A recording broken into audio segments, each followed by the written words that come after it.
Hello YouTube, and welcome back to my Ableton tutorial series. This is just a quick video today to show you how to use Frequency Shifter. Frequency Shifter is good for bringing in breaks, bringing in different transitions from the 8 bar to 8 bars and things like that. So first of all, I've got tempo set at 128. I've made a quick dance beat, an EDM beat, as well as an 8 bar melody sample, and this is what it sounds like. This is what we'll be working with today.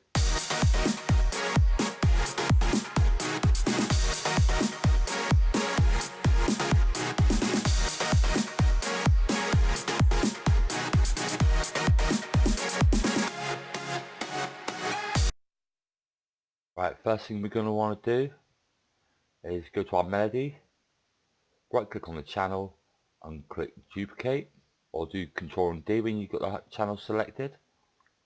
Then what we want to do is come to our first melody, the first channel, chop one bar of it, just get to the edge of the clip to get to the half an eye icon and drag back one bar. Then go to our second bottom melody that we duplicated and shorten it all the way up to it so it's just one bar. Then what we'll do is go to audio effects, come all the way down to frequency shifter, left click and drag off onto our melody that's just one bar. Then where it says, we're not going to be taking any notice of all these options, just the one that says frequency in hertz. We'll right click on that and go to show automation. You can do that or you don't have to, it doesn't really matter. And what you can do then is right click anywhere on space and set the bar to 1/8 bar. Zoom in a bit. Actually, we'll go to 1/16 bar since it's only 1 bar sample. And then what we want to do is slowly stagger in steps the automation. This red line here is set to our current value, which is 0 hertz by default.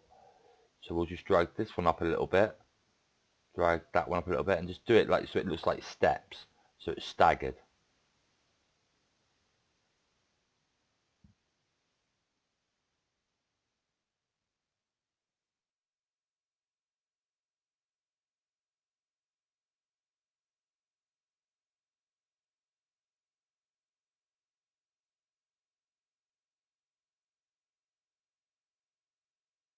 There we go. And what we'll do now is we'll duplicate that, hold left click and hold control. I'll tell you what we'll do, we'll just undo that. We'll highlight click, press Ctrl and C. Press B to get rid of our pencil tool. Click here somewhere. No, click there on bar 9. Press Ctrl and V to paste. And then we'll do the same for the melody, Ctrl and C. Click here where we want to paste it, press Ctrl and V to paste. Now when we play back, you'll hear the melody when it gets to 1 bar go up in frequency. It'll start going more and more high pitched. It's really good to bring in different instruments when you're making a transition. So it now sounds like this. We'll play from here.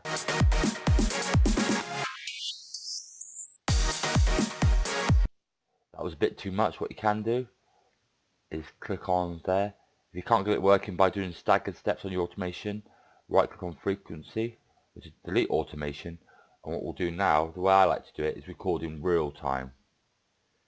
What we do is click somewhere just before, like a couple of bars or 2 or 3, 4 bars before the actual 1 bar melody or 2 bar melody, whatever you've got.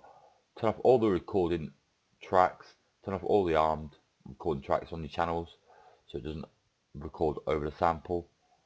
Then what you want to do is press record.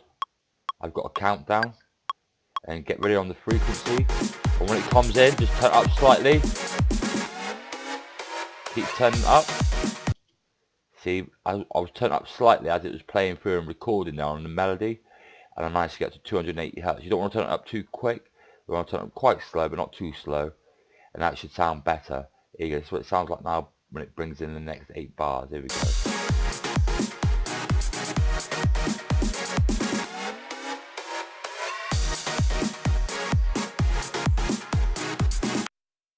as you can see, that's pretty good.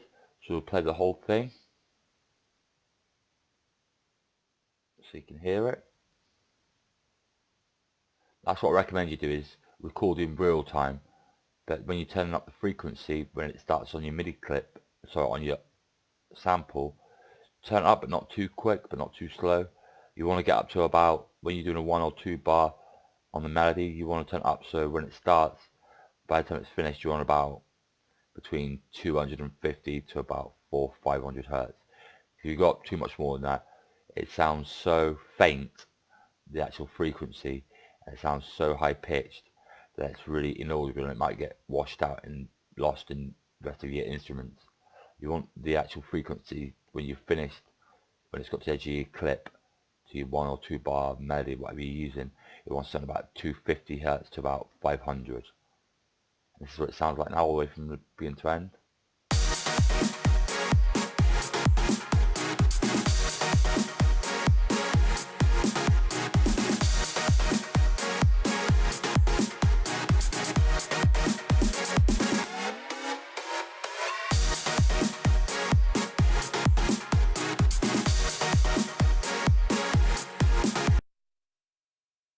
As you can see, that's pretty good. Well, that's it for this video, YouTube. If you've liked the video at all, please give the video a like. If you haven't subscribed to the channel, please do so. That's it for today. Stay safe, be lucky. Until next time, Virtual Worlds signing out.